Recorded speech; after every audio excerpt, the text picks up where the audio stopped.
does a palm block, I'm going to be able to read that.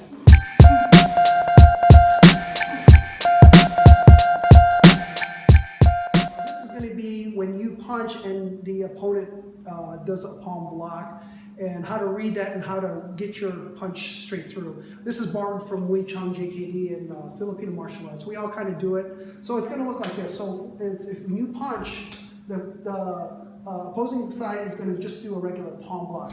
What you're going to do is going to create a wedge, and you're going to slap the hand down and you're going to throw the punch. So you're going to create that wedge, slap the hand, and punch. So when you start building up the speed, it's going to look like this.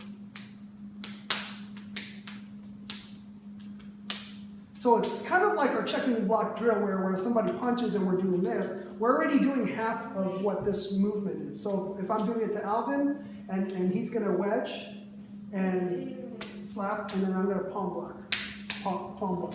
So this side, on my side, I'm learning how to do palm block, but using more of a thing. He's driving me forward. We're going to probably get off camera here. But for the most part, it's the ability to read and feel your opponent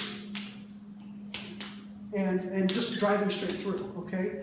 And so you're not going to be doing this, of course, in a fight, but in the sense, if I come in and I throw a punch this way here, and he does a palm block, I'm going to be able to read that.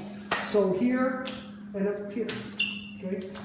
So that's the technique. I hope you guys enjoyed it. Thank you.